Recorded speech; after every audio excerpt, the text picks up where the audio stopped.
welcome to Donor Dialogue. Each month, we will bring you a conversation with a community leader about the current state of philanthropy, the donor experience, and insights into the donor and volunteer mindset. I'm Lindsay Blok, Senior Vice President of CCS Fundraising, an executive team member serving in Southern California and across the Southwest. CCS has been a strategic partner with nonprofit organizations for more than 70 years, raising funds, planning and implementing fundraising strategies, and impacting the world through philanthropy. After working with nonprofit organizations for 15 years, I'm particularly fascinated by the donor perspective, how our volunteers view nonprofit organizations and philanthropy, and how we can all work together to improve our communities. Today, my guest is Scott Turicchi. Scott is the president and CFO of J2 Global, a multi-billion market capitalization company engaged in cloud subscription services and digital media publishing. He has been with J2 Global for more than 20 years and has held various positions regarding finance, mergers and acquisitions, investor relations, and strategy. Scott and his family are also very active in the nonprofit space with a key focus on education. He's currently chairman of the board at Thomas Aquinas College, vice president of the board at St. Monica Academy, board member and chair of the finance committee of Lumen Christi Institute, chair of the finance council at St. Andrew's Parish in Pasadena, board member of the Ventura chapter of Legatus, and a board member of the Sanctuary of Culture. Scott, thank you so much for joining me today. Lindsay, appreciate it. Great to be here, even though it's in a virtual environment. But, right, we do what we can, right? We do what we can. Well, you've been involved with a number of organizations over the years. Can you share with me how you and your family think about what organizations to support and how you think about your involvement with each? Yeah, I think as you mentioned in some of the intro, it was a very gracious and nice intro. A lot of the areas, certainly from a charitable standpoint, that we focus on, in some form, touch on education. That part of that is that I have 3 teenage daughters, one who's in college, 2 are in high school. That'll flip next year to 2 in college and 1 in high school. But even going back a number of years when they were in elementary school, and I think every parent instinctively understands that education is important. So, you know, our own lived experience really opened our eyes to the different types of education that are out there. And then you take that all the way through into, you know, some graduate education on, as it relates to the church. We do also we participate in seminary formation. So locally here in Los Angeles, there's St. John Seminary in Camarillo. We've done things with North American College in Rome, which I think you mentioned. So education is a big, big theme. It's not all that we do from a charitable standpoint or family foundation, but we believe it is a cornerstone in terms of, as you think of the future, the education of whether it's young people, religious, clergy, etc. But one of the things that we really enjoy doing is that we bring some of our own experience and skills to the organization. As you noted, in my background, I'm a numbers person. I'm a finance guy at heart. So I've done it, you know, in different areas of my business career, the last 20 of which have been at J2, where I'm the CFO, overseeing from a financial standpoint a number of businesses that report into us as the parent.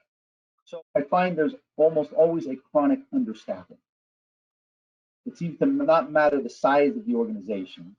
I think sometimes people equivalent nonprofit, well, we don't make any money, we're not supposed to make any money, which is actually not really quite true. But there is oftentimes a mismatch between the objective and the opportunity and the staff you actually have available. And one of the key things is to level set the reality of what can be done with the resources you have. And so part of our view on this is to take these lofty goals, which are very laudable, and try to break them down into more manageable pieces and milestones. And to say, look, I understand you want to conquer the world, but it's a 100-step program and you're at step 1. So let's figure out how we get from step 1 to 5 with the resources you have, and then what you're going to need to do organizationally to make the next 4 or 5 steps up the rung of the ladder. Mm-hmm. And I've seen this in business. I started with the company shortly after it was a true startup. I've seen it grow from 60 employees to 4,000.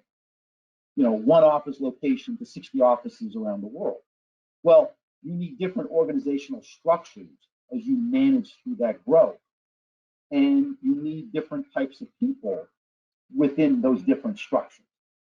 And I think a lot of times the entrepreneur in the nonprofit world doesn't appreciate that. And one of the hardest things, and it's true in business, is when is it time for that founder to let go and allow the organization to blossom and to bring in some managerial type people to run the various projects and allow the organization to meet its fuller potential, recognizing that you're going to be giving up some control as that visionary and as that founder. I find that's probably the most tense element within that evolution. And I don't think there's a bright line of demarcation, but what you have to get to understand is, where does that founder or where does that visionary start to lose comfort in terms of managing an organization? Are they all about the vision and they really don't care about the management? They just hope it sort of falls into place? Or no, they actually understand the two work together, but there's a certain maybe number of employees beyond which they grow uncomfortable because they can't personally know everyone in the same sense that they could when they were just starting out and they only had 5 or 10 either employees or volunteers. Those, I think, are really important things to understand about the people that you're contemplating backing. And in some cases, you have to say, look, you have to be realistic.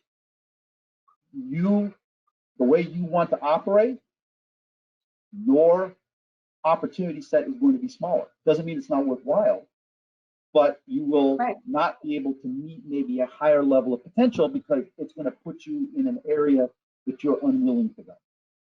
So I think the biggest takeaway there is you've got to be realistic about what you have, your own strengths and weaknesses as an individual, as an organization, and then what degree are you willing to adapt and evolve, maybe to gain more in the future.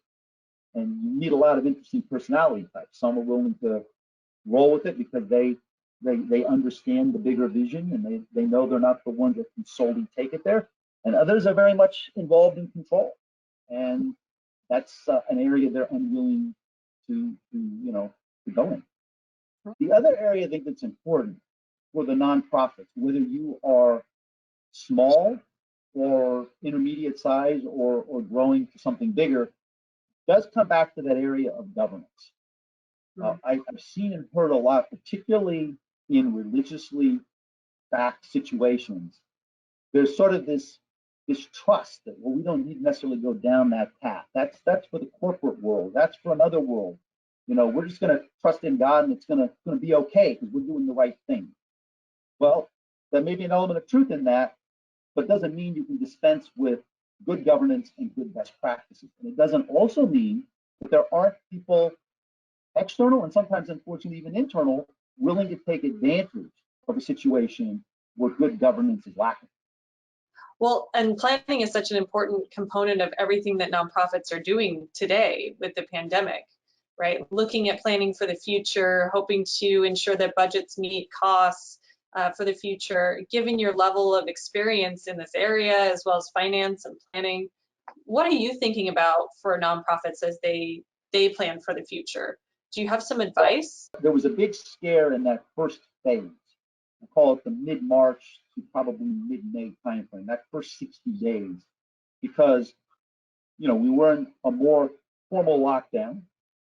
We saw 30-some million people become unemployed, and nobody really knew the implications other than from at least a macroeconomic standpoint. It was much more severe than the Great Recession of 08-09. And so in that phase, I think it was very important to get a handle on your finances, understand your cost structure and where you could minimize costs, because a lot of the revenue, whether it was external selling of goods or donations, was very questionable in that phase. So I would call that the survivability phase. Do we have enough cash reserves? Can we manage our cost structure to just get through the next payroll cycle or two so that wherever this ends up, we actually have a future? Now, what a lot of businesses and a lot of the nonprofits learned was once that sort of 60 days of chaos, working from home, severe lockdown began to ease, there was a real economy that was coming back. Now, there's probably the tale of many different sub-economies.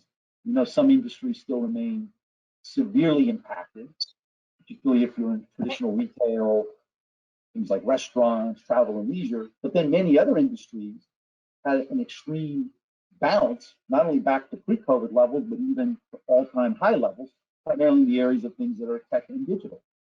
So as a nonprofit, I think you say, okay, we come through that initial phase that was maybe like a near-death experience. Now we have to position ourselves with the reality. We don't know when we'll get back to old normal, and new normal may be different than old normal, but it'll be more normal than what we've been living in. But we can't stand still. So how do we now recognize the opportunities that are in front of us? And how do we pursue donations and revenue opportunities? And as I say, it looked very bleak in that first 60 days, and yet you see the stock market at or near an all-time high. You see companies going public, doubling their stock prices on the first day. There's a lot of money and a lot of wealth out there, even with a higher than normal unemployment rate. And so I think that the nonprofit can't stand still. I know for myself, probably I was thinking that first 60 days might extend much deeper into the pandemic. So I was all about the hunker down, manage the cost structure, save the nickels, make sure there's cash in the bank. Not really forward thinking about opportunities in the pandemic. More thinking we've got to get out of the pandemic and then we can revisit those opportunities. And that was a wrong assumption. It was, no, once you get through that first phase, you've got to get back to work, if you will, and back to pursuing those opportunities, because as I say, there's a lot of wealth out there. And as you know, whether it's driven by purely altruistic reasons or tax reasons, a lot of that money's got to be put to work, given away. Right. And have you seen some examples of this with organizations that you're working with, organizations doing really well in thinking about how they talk to or engage donors or engage their constituents over the last couple of months? I think the key is the last thing you said, which is they had to stay engaged with their donors, even if it was in a less than optimal format. So they might have said, well, my larger donors I'm used to visiting once every 6 months, get on an airplane, go and visit. Well, that wasn't going to happen. But that doesn't mean you just end up doing nothing. You try to figure out where's the comfort level of your donor. Is it doing a virtual meeting? Maybe for some people that's not comfortable. Maybe it's just a phone call. Maybe it's a letter. Maybe it's a combination of all of the above. I think from the development standpoint, that was the key, to understand how you continue to maintain contact with your donor base, but also using that opportunity to educate them, in many cases because of the pandemic, of new opportunities opening up for your specific organization. You want me to reach a larger audience. You've always had this dream, if I could only get my content to more people, I've now got the opportunity. I can now talk to people around the world. Donors can add a lot more value than just writing the check. They've got the lived experience day in and day out. And sometimes I find that the nonprofits can be somewhat idealistic, which is good. That means you'll bust through some walls that others might not, because they'll say, well, that's just not realistic. On the other hand, you do have to deal with a dose of reality. And I think sometimes those of us on the donor side, we can provide that. Right. And do you think that board members have a role to play in that listening or inviting in some of that advice? Well, yes, and it goes back to the earlier conversation on governance and the role of a board. This is something I think to study in an organization, which is the board that's been constructed. What is viewed as its purpose, and does it actually do what they're saying that its purpose is? Or is it just a bunch of people they put on because they needed a board, and they tend to be not challenging some of the ideas and the assumptions, and particularly when the landscape changes, like you have a pandemic, and things are no longer just swimmingly going along, but there's commotion and chaos. Is that board really valuable, and is the management, what I'll call it, of the organization, are they really listening to the board?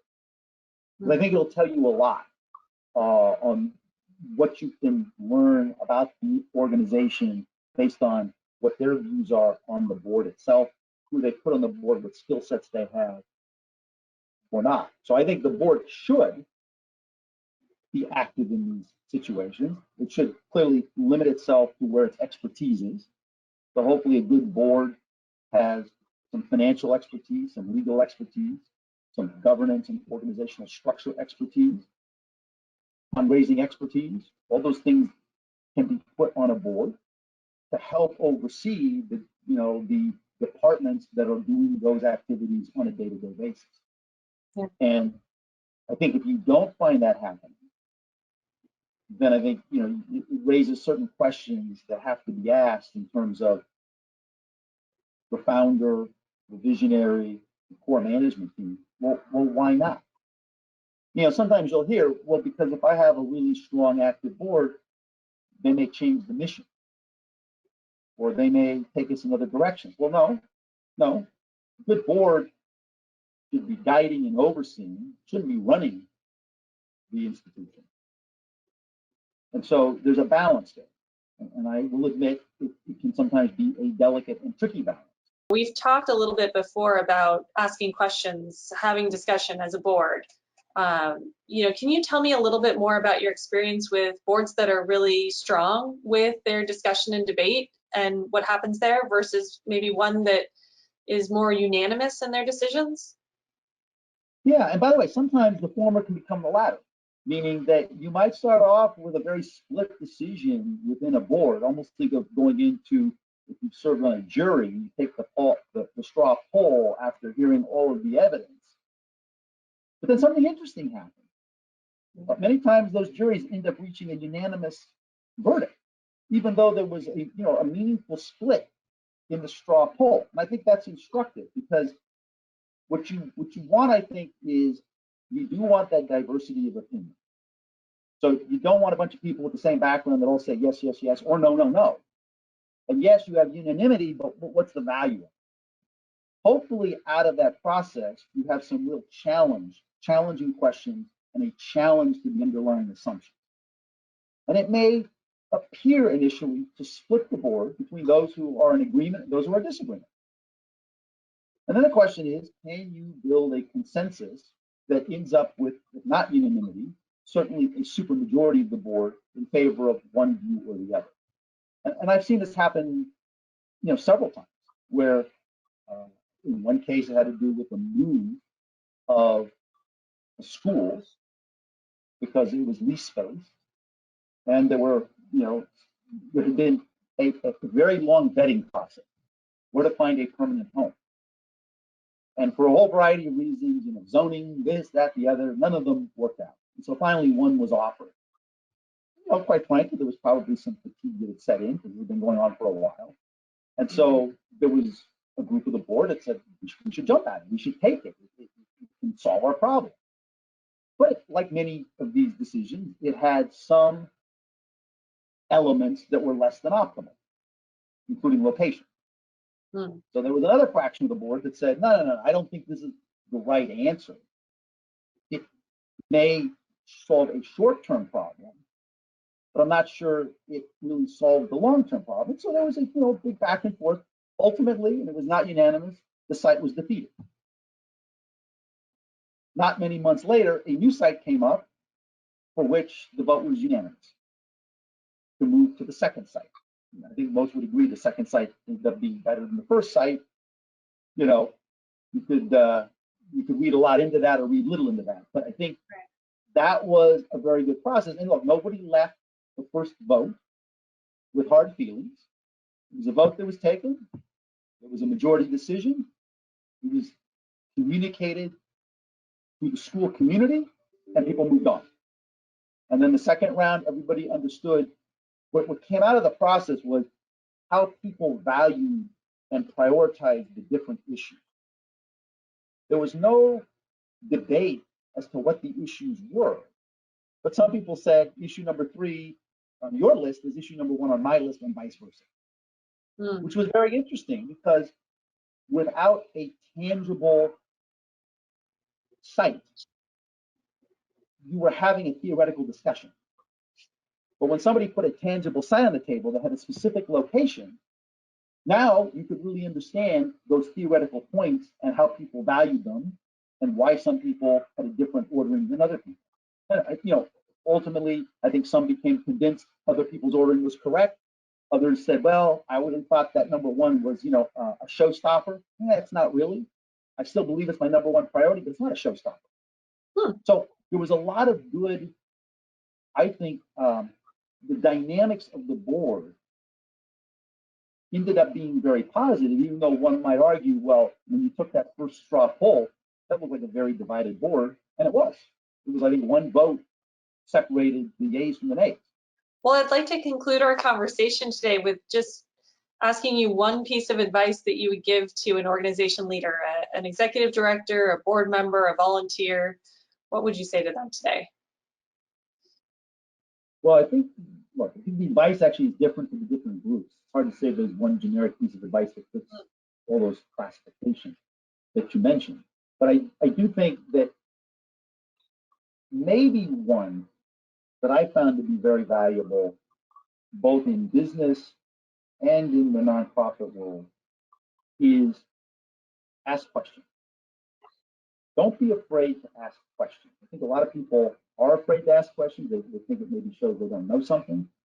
But my own experience has been the best way often to persuade is through the asking of questions. Thank you so much for joining me today. It's been wonderful to speak with you. Thank you for sharing your thoughts with us and all of your great advice and guidance. Hopefully it's worth something to somebody out there, but I enjoy doing it, Lindsay, and hopefully all the listeners out there can find at least one little piece of nugget that they can take back to either their boards or, if they're on the donor side, help them in terms of shaping how they think about contributing to organizations. Definitely. Thank you so much, Scott.